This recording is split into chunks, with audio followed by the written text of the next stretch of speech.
All right, welcome back, everyone. We are looking at the New Shepard rocket on the pad, getting ready for the NS-29 flight. This is the 14th payload flight for the program.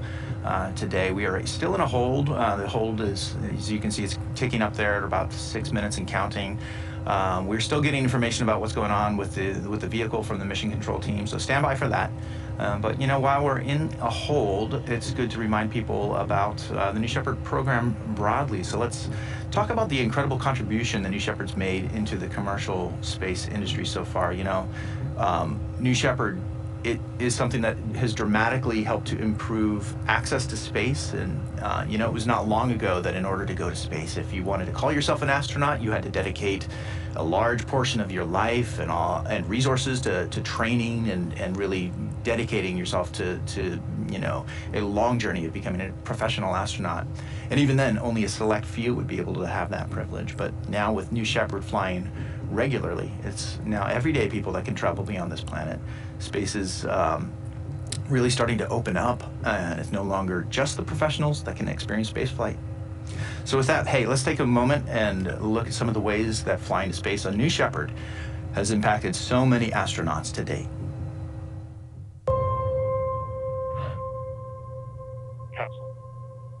Go. Holy Boost. monkey. Is this wild? Go. Each person that goes up there, Oh my golly, this is nuts!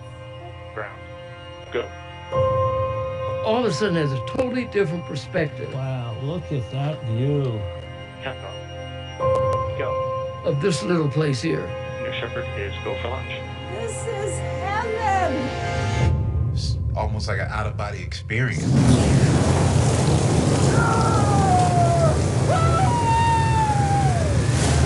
Shepard has cleared the tower. This is a new era where people like a teacher from North Carolina gets to go to space. Space has always been something I've wanted to do, but it's never been accessible until now. Look at that view. Look at the view. It's just unbelievable. You have to see it with your eyes to really, really take it in. Everybody else should go to space. Look at the Earth. Just look outside. Look at the Earth. Yeah, we're in space. This is a life-changing experience. Everybody needs to do this. It's absolutely insane. I mean, it's the coolest thing ever. Oh my word. I'm just spinning. That was enlightenment. This is the best experience of my life, by far. Everyone in the world deserves to see this. Everyone needs to see this. Oh my God. It's just a dream come true. I wanted to do this my entire life. I just went to space as the first woman from Mexico. I think we need to give this gift of perspective to everybody. Oh man, this is so cool. I always said I'm gonna do it, and I just did it. Get into space! What you have given me is the most profound experience I can imagine. I can't believe this. As soon as you land, you will want more of it.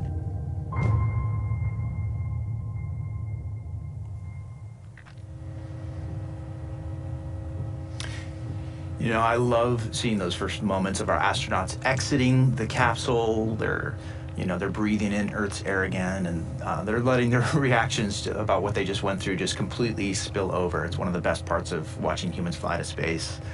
You can really see the impact that it's made to each of those special astronauts when they're able to view Earth from space through those windows.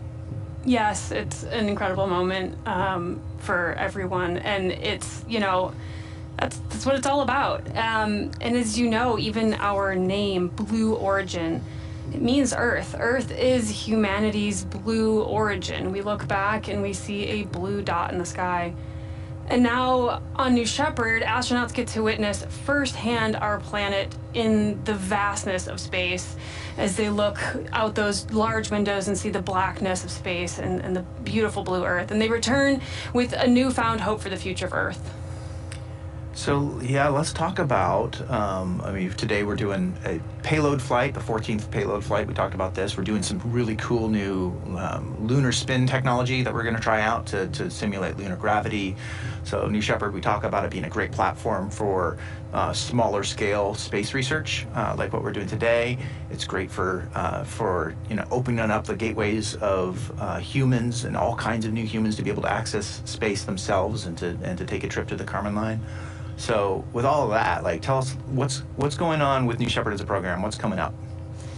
Yeah, demand is just going up here on the New Shepard program. Blue will be, we'll be increasing our cadence capacity over the year, and but one thing we will never compromise on is safety. We like to talk about all of the redundant safety systems we have all over the New Shepard vehicle. There are backups to the backups. The entire system has been designed around safety at the center. That's right. I want to cut in here and just kind of note that we're still in a hold with the New Shepard 29 mission as we get ready to launch today. So the intel we're getting from Mission Control is actually about weather today. We're actually waiting. As you can see, there's a cloud cover above us. We can fly in clouds. Our camera systems, of course, they can't always see clearly through the clouds when we're up there, so we prefer to have clear skies when we're flying.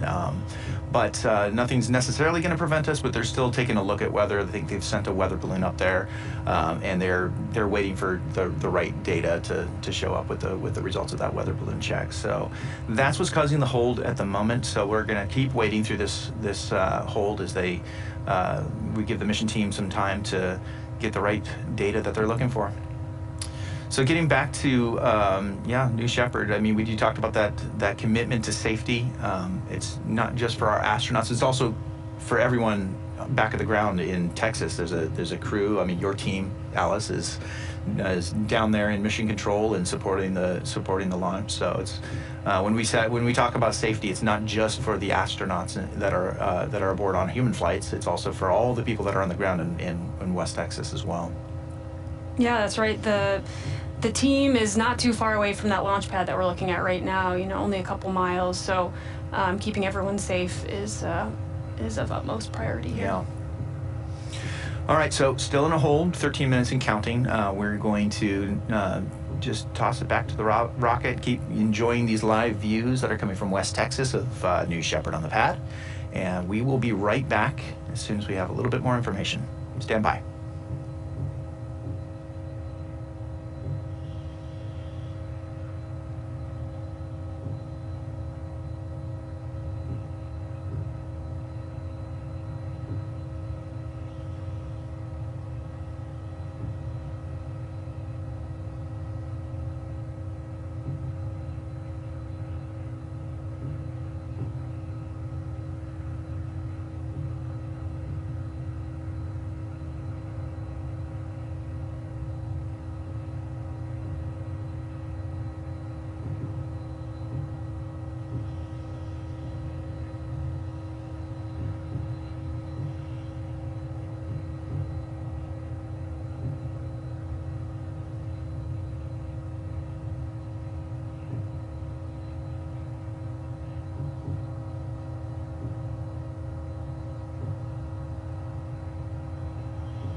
All right, everyone, welcome back. This is the NS-29 mission for New Shepard. This is the 14th payload flight for our vehicle program.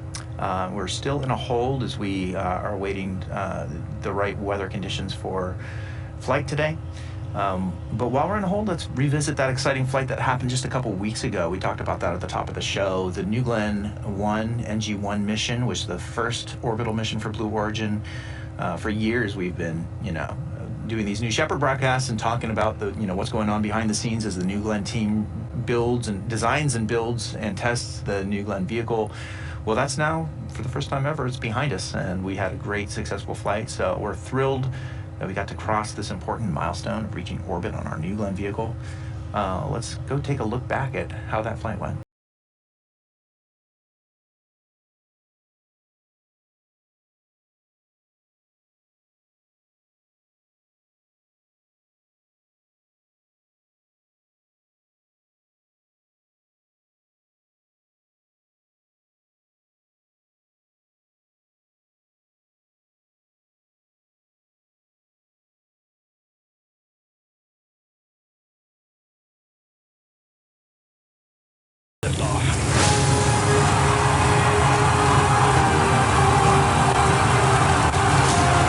All 7 engines at full thrust.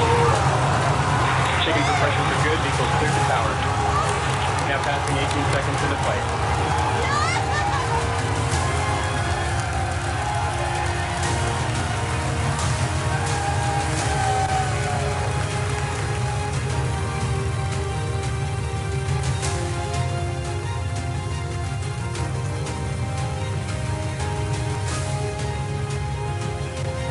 Separation confirmed. And we have ignition on both D3Us. Chamber pressure's good. GS2 is now orbital. We got to orbit safely. Congratulations, Blue Origin. Y'all have gone orbital.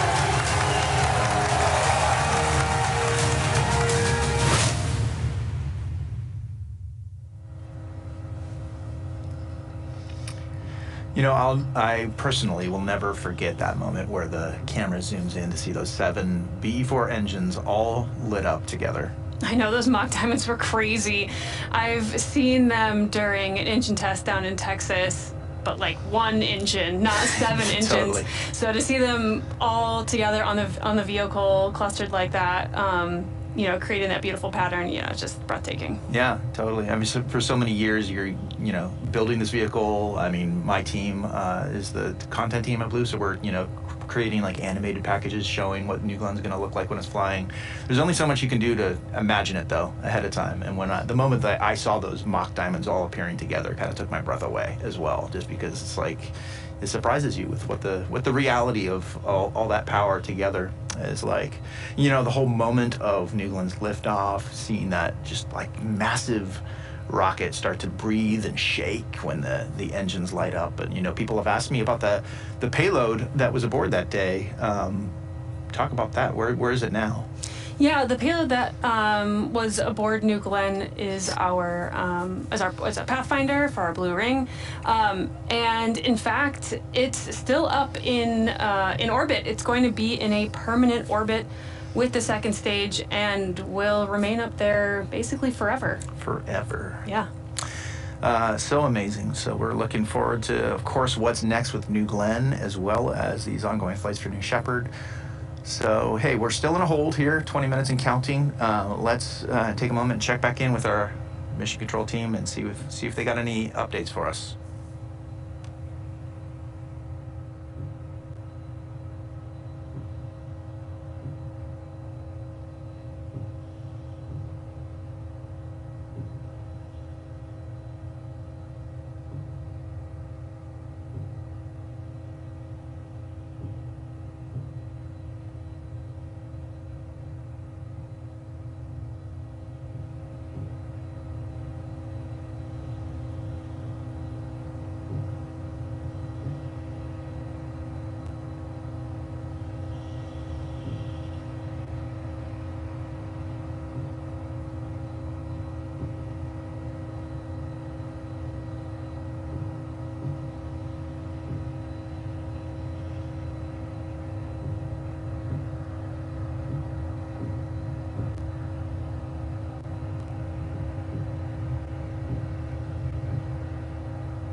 Welcome back, everybody. This is the NS-29 mission, our 14th flight for a payload flight on New Shepard program today. As you can see, we are in an extended hold here. We are waiting for a good weather opening. As you can see, there's a lot of cloud cover going on in Texas. We want to make sure that the conditions for the weather are just right for flight today. I know personally, I am looking forward to seeing whatever we might be able to see from the camera views on the ground of the lunar G-spin technique that we're going to do today. So I mean, definitely we want to see clear skies if it's possible, but as you can see, it's a lot of cloud cover. We're just assessing the conditions right now with the weather before we decide to fly. So bear with us. We're going to keep waiting for this hold as the team looks for a good opening today.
All right, welcome back, everybody. As you can see, we've been in 30 minutes of hold almost here as we are assessing the weather conditions for today's launch.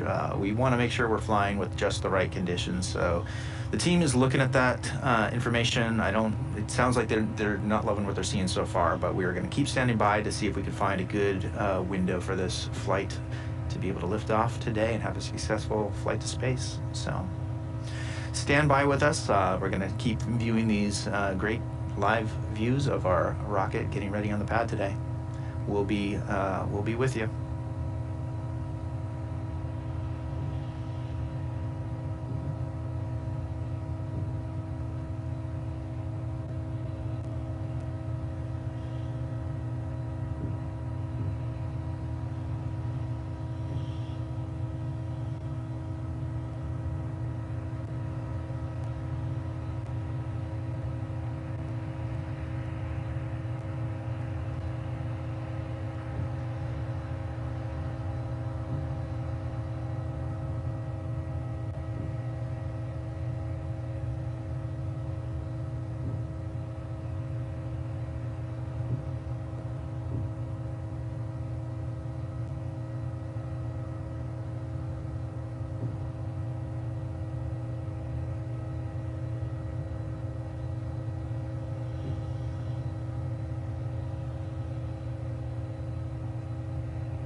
Welcome back, everybody. We are still wading through this hold as our team assesses weather conditions for today's launch. And, you know, on the topic of weather, we have a team that is, you know, very faithfully working in the background, assessing weather conditions, and there's a lot that goes into making weather decisions for New Shepard. New Shepard, of course, like is unique in a lot of ways for a spaceflight program. One of those ways that it's unique is that the entire mission profile happens right here on Launch Site 1 in Texas. From launch to landing of both the booster and the separated capsule, they all land right here. So it's really important that the team is able to kind of assess all the continuous weather conditions right here in Texas for the launch. So why don't we take a look at what goes into making some of these weather calls for New Shepard. On a launch day, we give several go, no-go recommendations based on how the forecasts evolve throughout the morning. You have subject matter experts in every subsystem sitting in front of their consoles, intently monitoring everything going on to make sure that the astronauts are launched safely. My name is Andrew Kellenbeck. I'm a guidance, navigation, and control engineer. My name is Sean Hansen. I'm the launch weather officer for New Shepard. If you're looking for sunny conditions and lack of precipitation, West Texas is one of the best places in the United States that you can have. But we want to verify the weather at the time we have a phase in the launch. So we'll send a balloon up. Weather balloon is one of the best meteorological tools that we have. It provides us instantaneous data of what's going on in the atmosphere all the way up to 80,000 feet. The guidance and control team on New Shepard has decades worth of atmospheric and wind forecasting data that we've collected ourselves over the years through the release of radiosonde balloons that Sean was discussing, and also from our government and commercial weather data sources. We're now able to predict the capsule landing location to about a half square mile, and this is over a 25+ square mile landing area. That is very, very accurate. The winds, of course, pose an issue for the capsule in terms of where it will end up landing, but it's also a huge factor in the booster landing performance. A lot of times we see wind shears during the final descent of the booster that cause it to have to readjust its position just prior to touchdown. So we're looking very closely at the winds at the lower altitudes to make sure the booster can accommodate those changes.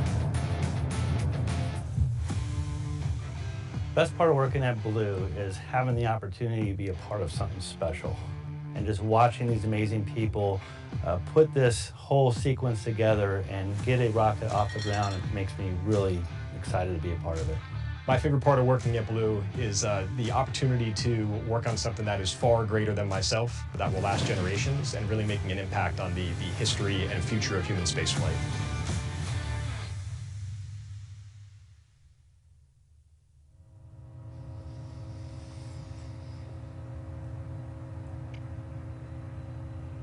Yeah, there's a lot that goes into making these weather calls. Every time I see that video, I'm reminded about all the complexity that the team has to be able to track as they're looking for all the right weather conditions for flight. So, yeah, and it's not necessarily just what you see, you know, from the ground. There's a whole layer of atmosphere that we have to go and make sure is good for New Shepard. You know, we rely on that to make sure that we have a safe launch and land for the booster and capsule. So lots of work that goes into predicting weather and assessing weather on launch day. Now I can say from the camera side, like we have these long-range cameras that are sitting on the ground ready to point up at the rocket and watch it in flight. Once it does pass through a cloud layer, we have, you know, infrared cameras to be able to kind of look through that. And that's why if you've watched these broadcasts before, that's probably what you might remember noticing is sort of these funny colored views that are infrared cameras that are picking up heat signatures from the vehicle that are on the other side of the clouds. So that's possible too, but it's always nice to be able to fly on a completely clear day. You just don't always get that. So we're hearing from Mission Control. They're still waiting for these conditions there's a potential window. They're holding it open for this window. So stand by, bear with us. I know it's never fun to wait through all these holds, but sometimes you just got to wait for the right conditions. So we're going to keep standing by here. Let's toss it back to New Shepard as we check in again with our Mission Control team.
All right, welcome back, everybody. We're still waiting through this hold as the mission team assesses weather conditions for today's flight. While we're in the hold, let's take a moment to recognize some of the people who work at Blue, the individuals who drive our amazing programs here at Blue. We've got such incredible technology and such an important mission here at Blue. Overall, the mission that guides us. But we always like to say it's the people of Blue that make this place truly great. So let's now take a moment and introduce you to one of those very special Team Blue members. It's a privilege to work at a company that makes quality rocket engines. Using a combination of CNC and laser cutters, I produce and install parts on our engine nozzles. I love what I do, and I'm honored to be a part of something so historic and unique, especially when I see that engine light up. I'm excited to wake up every morning, knowing that the work I do every day will lead to millions of people living and working in space.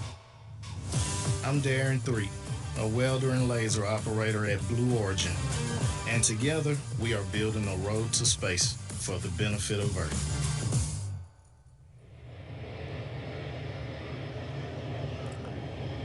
Yeah, Darren's work at Blue is a great example of how he supports our important company mission, and I can tell just from the footage there, he's doing that from the Huntsville location where we manufacture.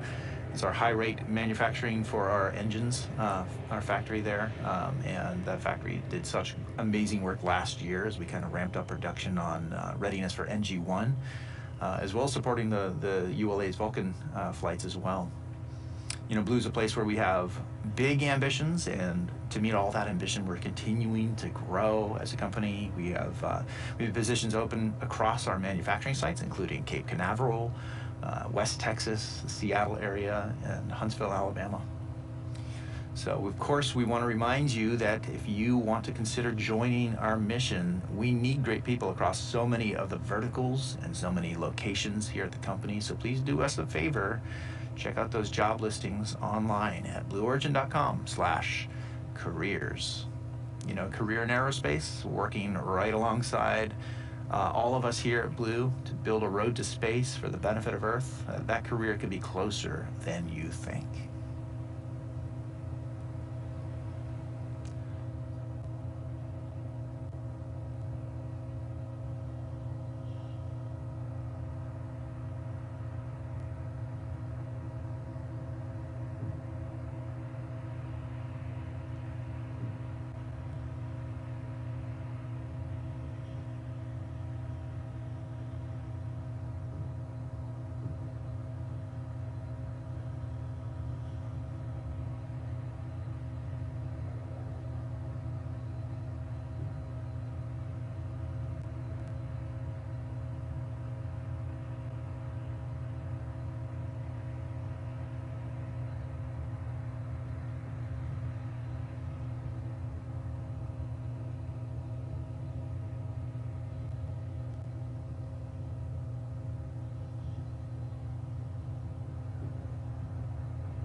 welcome back, everybody, and thank you for your extended patience as we get through this extended hold here.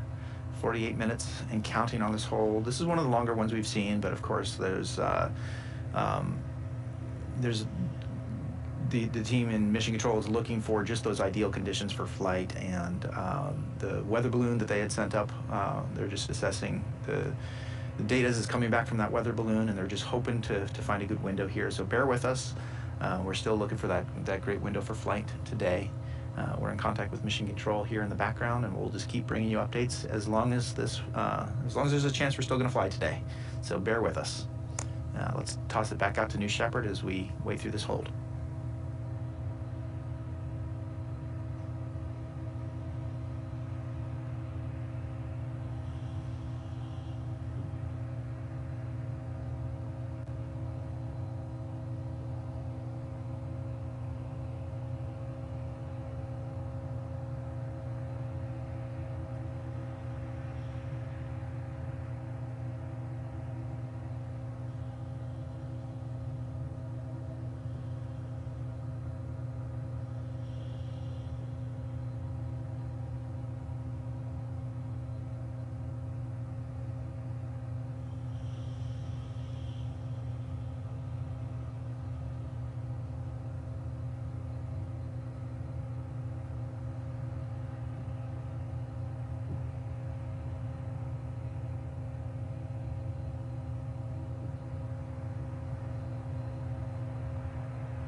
Welcome back, everybody. We're still in a hold here as we assess weather conditions for the possible liftoff of New Shepard today on the NS-29 mission, the 14th flight of our payload system, our payload flights. This is the 14th one, and we've got some really cool lunar G technology that is going to be tested on this flight. So we want to make sure the conditions are just right to get all those tests successfully sent to space.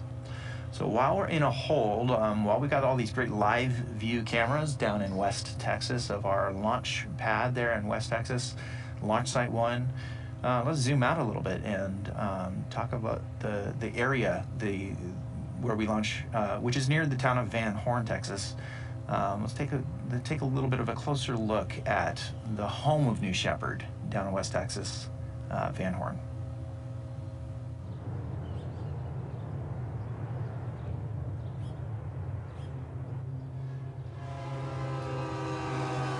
2 hours east of El Paso sits Van Horn, population 2,000. This small town lies on an isolated edge in the high desert of West Texas, with epic views in every direction.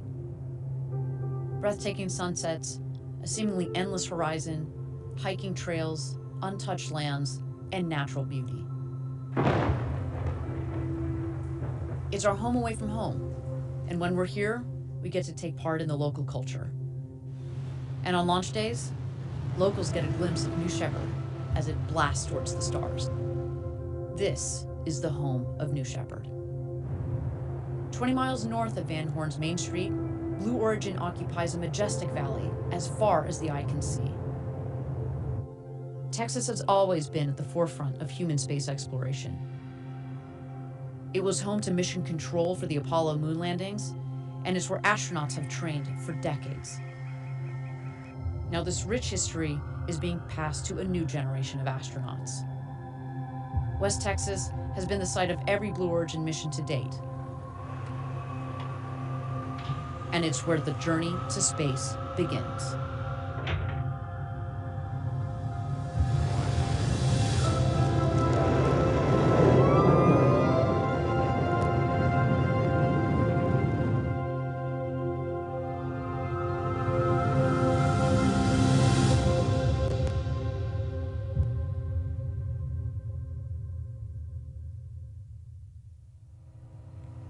You're taking it.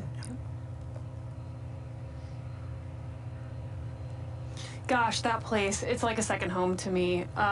You know, I've spent much time down there over the last few years here, and I will never forget the drive on Highway 54 to the launch site on those early launch mornings with the sun rising, those panorama shots of the desert. I love that place. It's just the perfect area for our astronauts to experience a flight to space, and a great place for our team to help them get there. You and I, Joel, both have spent lots of time down in Van Horn supporting these missions, and people often ask, like, why is it that Blue Origin chose such a remote place to build a launch site, you know, in the middle of the desert? Yeah, it's I mean, the answer to that is partially it's just space to operate, space for space. There's been so much room down there for us to operate not only this rocket, but a lot of the other test activities that we have going on for engines. It takes a large area to be able to do all that work and to launch this particular suborbital rocket, since, you know, we talked about this, like, it's the whole mission profile that we have to support here. We use the site not only to launch the booster, but to land the booster just a couple miles away from the launch pad, and also the crew capsule also comes down right on its own, right in back to the desert where it started. So it's really the home of the entire flight profile. And keep in mind that traditionally rockets will launch from a place like the coast of Florida, and they'll fly over the Atlantic Ocean. And when astronauts return from a place like the ISS, their point of return isn't really anywhere, you know, related to where they launch from necessarily. So that's not so with New Shepard. We needed this space to be able to operate the full flight from launch all the way through landing of both vehicles right here. And really, I mean, you know, this distant rural landscape that you're seeing here, it provides, you know, an expansive environment to not only launch New Shepard, but to test our engines, and to do all this operational work away from wildlife and human population. So even though we don't really broadcast anymore from the launch site itself, it used to be that when we did these New Shepard broadcasts, we would sort of, you know, all camp out down there. It was like, you know, doing a week of space camp for all of us fans of rocketry, and that was fun. We don't broadcast from down there anymore. You and I are sitting here in our Kent headquarters to do this, but we get these live camera views that, you know, they always take you right back to the site. There's nothing quite like that. You mentioned it earlier, that, you know, the morning drive when you are, you know, waking up in Van Horn before the sun has come up and you're driving into the site. It's about, what, 25 miles or so. The sun is crusting over those mountains on the east. It's a really special feeling. Yeah, I've got a very special playlist I listen to every launch morning, and I still have that tradition today, driving in here early morning. So that beautiful sky there, you know, the stars just light up at night, and It's just such a great place. It really sets the tone to go to space. Yeah, what you're looking at there, this picture is a live camera view of our landing pad. Obviously, we haven't flown the mission yet today, so the booster's not there yet, but you can kind of make out the little bit of a clearing space ahead in that shot, but that ridge of West Texas mountains to the west there, that's the feeling you get with this wide open skies you're talking about. We talk about space being the final frontier, and we kind of sometimes think about West Texas as sort of like that doorstep to the final frontier. So we're still in a hold here, 58 minutes. We're approaching about an hour of hold as we give the mission team time to just assess the conditions ready for flight. Again, they're looking primarily at the weather right now and making sure that they have a good window to operate this mission. Once again, this is a very special kind of mission for Blue Origin. This is the first time we're ever going to do this experiment where we spin the crew capsule and simulate lunar gravity, 1/6 of what Earth's gravity is like, through kind of basically creating a centrifuge in the crew capsule. And all of our payloads that we have on board today are kind of geared up to take advantage of that lunar G spin. So it's a very special mission, and we just got to make sure the conditions are just right to get this one done. So please bear with us. What we're hearing is that we have just a little bit more time that the mission team wants to be able to give to assess the conditions for flight. So I think it could be another 20 minutes or so from what we're hearing, that they're going to leave this window open and keep assessing the condition for flight. So bear with us. We are going to keep watching and waiting here as we hopefully make our way towards liftoff. I do see there that some information on the screen is just kind of refreshed, and they've reset the mission clock to 10 minutes, but the hold clock, it's a new hold, a fresh hold. I think we probably crossed that 1 hour threshold. So yeah, we're going to continue getting some information here from Mission Control and hoping and waiting for a successful launch today. So bear with us. Let's go back to New Shepard on the pad.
All right, welcome back, everybody. We are still in a hold. We're giving the mission team time to assess the weather conditions for the flight today. As you can see, there's a heavy cloud cover going on.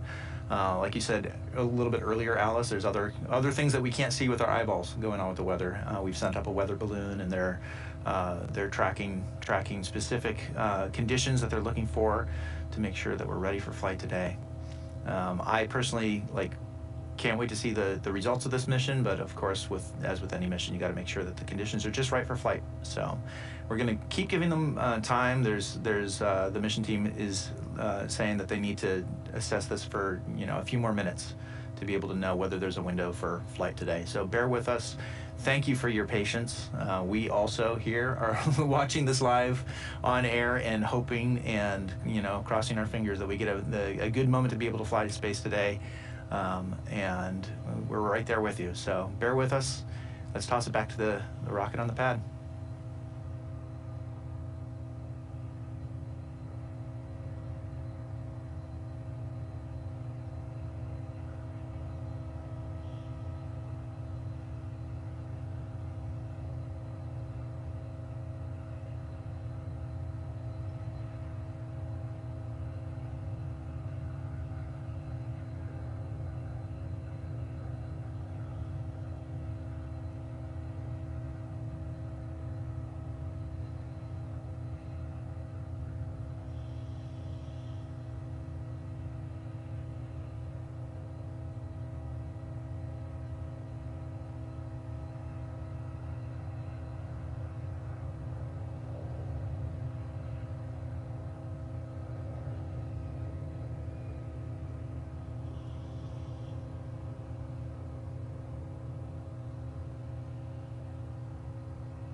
Welcome back, everybody. We're still on a hold here in West Texas at Launch Site 1 as we are assessing the conditions for launch, and the team is still working their way through looking for that good window to be able to launch today.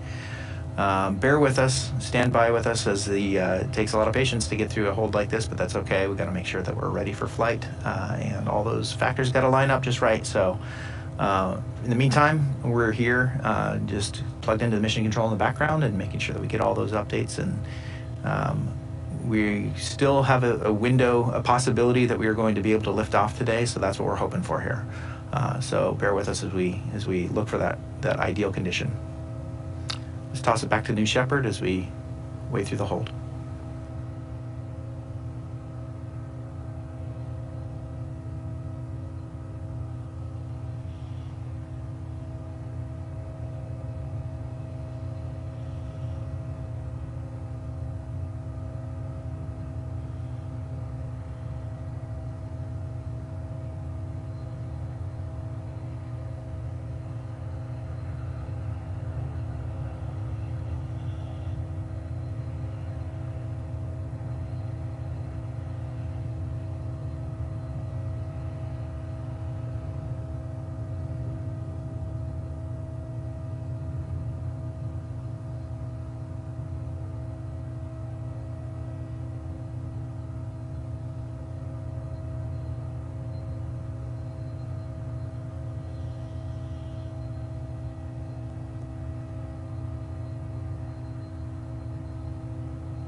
Welcome back, everybody. We're still in a hold as we, as a reminder, we're waiting for the mission team to look for that right ideal condition, especially with the weather going on today in West Texas.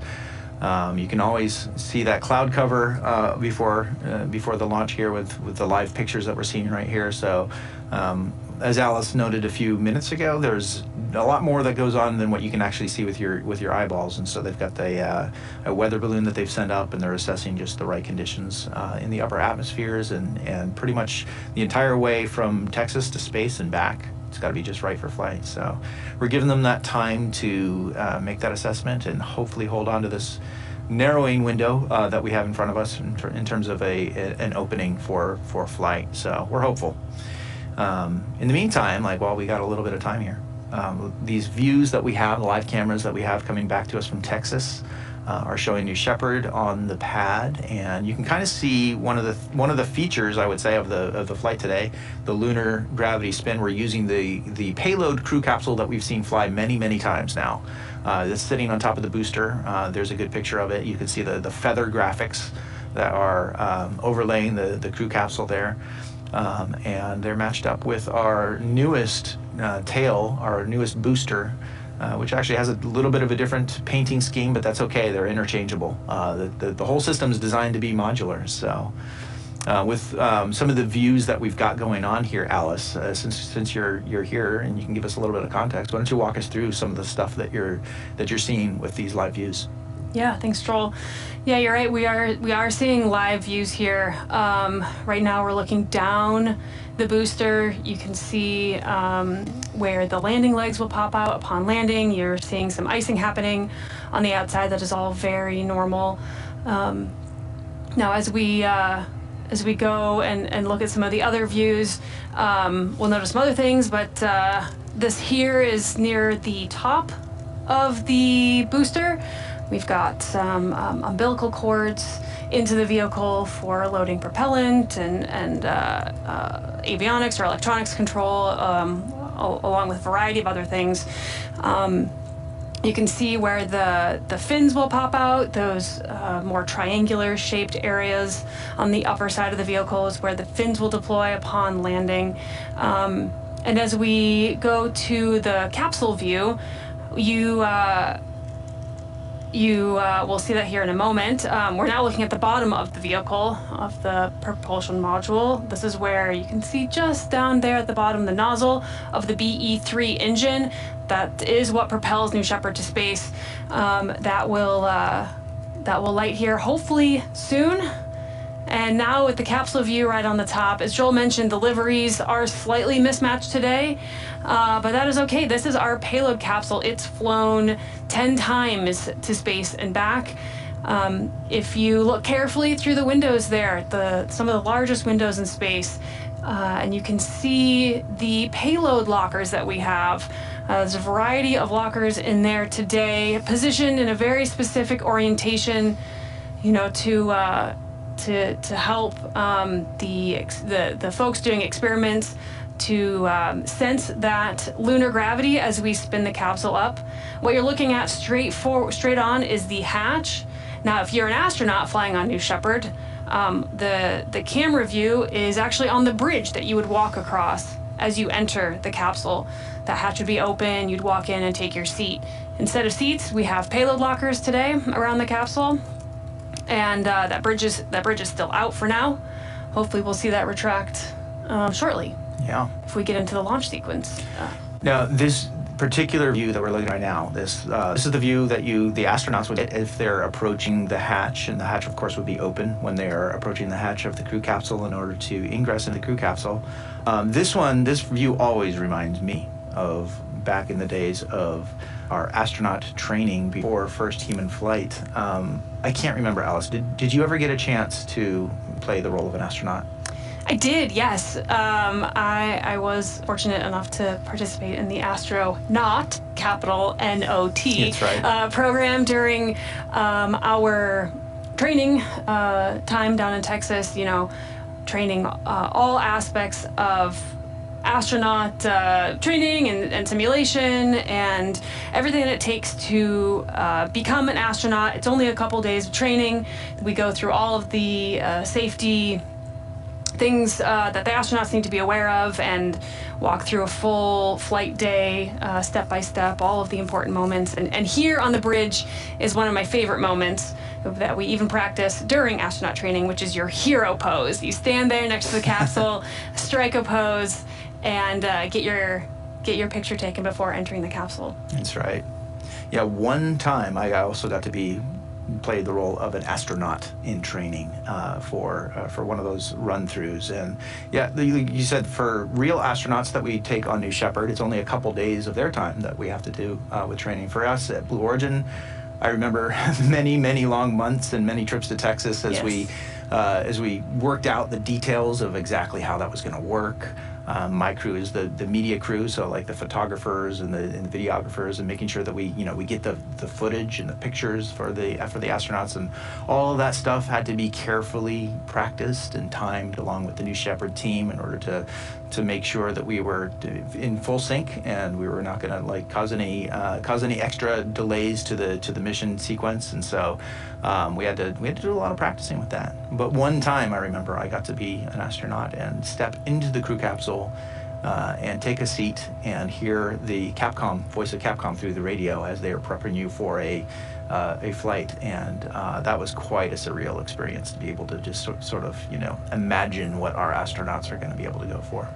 Yeah, it's really cool. I was also fortunate enough to be in the capsule on the pad during one of our comms tests, and it's the closest that I've certainly come to space, but you can feel nearly what all the astronauts would be feeling that moment, minus some of the noises and the vibrations from the propulsion module. So it's a surreal experience. Yeah. And the view, I mean, we always talk about these large windows. Yeah.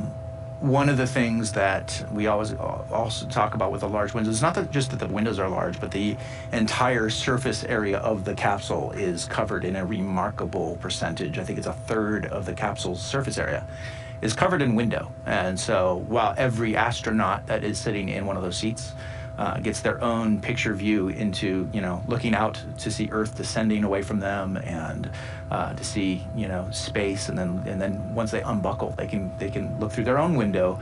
I remember that astronaut Audrey Powers, I was asking her after her flight, like what did she experience? And the story that she told me was really, it stuck with me, was that it's not just about your window. It's like when you're up there in space, you're looking through your window, you're looking down at Earth through your window, and then you have this natural inclination to turn around and talk to your crewmates and point something out to them. And now Audrey told me that the moment she did that, she was just struck by this panorama of all the other windows that are in there together, that you've got this amazing panoramic view of the entire Earth that is kind of floating underneath your crew capsule. And that was just kind of like a striking moment that she didn't anticipate. And it's, not having gone to space myself, I can imagine there's a lot of things that you probably are hit with just a sensory overload when you're inside that crew capsule, looking down at Earth through these windows. So today we've got these payload boxes, as you pointed out, that you can see through especially that left window there. You can see the silhouette of those payload boxes there. The capsule's loaded up with those boxes, and so hopefully those boxes are going to get to enjoy those large windows that our astronauts normally do. Yeah, and quite a spin today. Yeah, for sure. I mean, the footage that we see coming back on every mission, you can see the normal amount in that you said it was like, what? About a half a rotation a minute. Half a rotation per minute, and then today's flight is supposed to be much more intense, 22 times faster than you would normally get on a normal New Shepard mission, so that would be quite intense.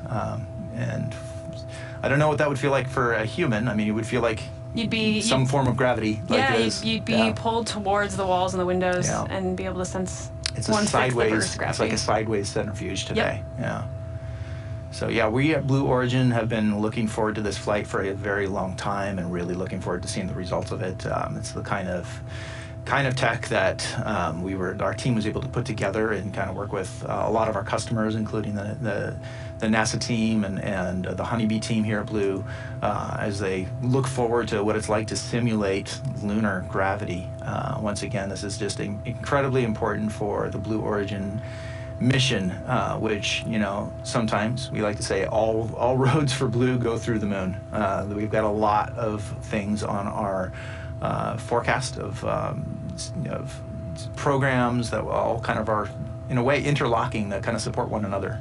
We talked about the Blue Ring program earlier this month that we launched on New Glenn, on the first New Glenn flight, which is the Blue Ring Pathfinder. And that Blue Ring technology is going to create such a great infrastructure in open space and orbital space for us to be able to, increase communications and data and all kinds of, it's like a Swiss Army knife for space.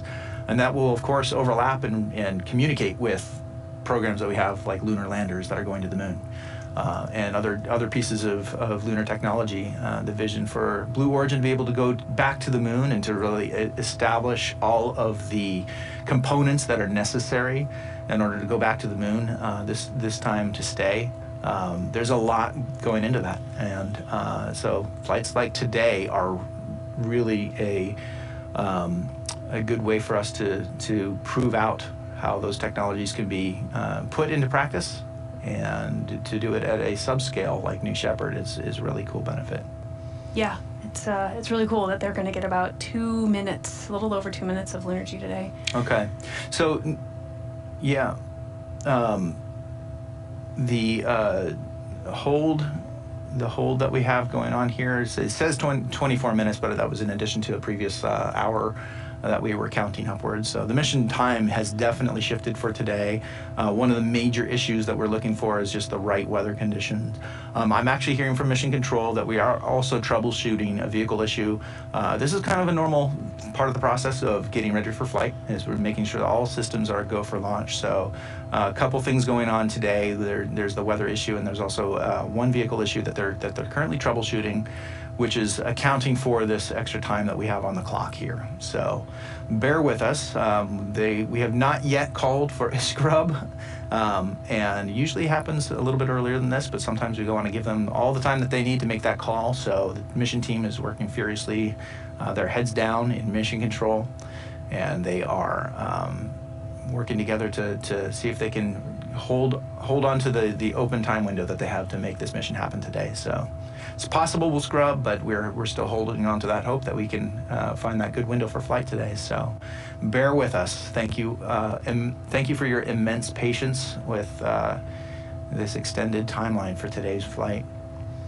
With that, let's toss it back to the rocket and just enjoy these great views of New Shepard getting ready for flight.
All right, welcome back, everybody. This is the attempt for NS-29, the 14th payload flight for New Shepard program.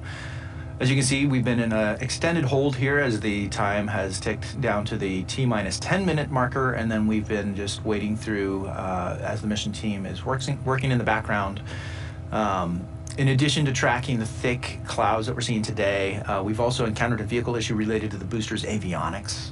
That's going to take us beyond our launch window, unfortunately. We're going to be scrubbing today's launch to look into this issue further and hopefully find a better weather window open to be able to make sure that this is a successful flight for the NS-29 mission.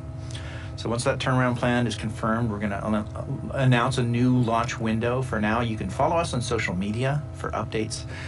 Hey everyone, thank you for bearing with us today as we're hopeful throughout the launch countdown today to find that window to open for flight today, but we just didn't find it. We're going to scrub today. Thank you for joining us today. Thanks for your patience. Please join us when we announce our new launch window coming up. Follow us on social media for updates. Gradatum Ferociter.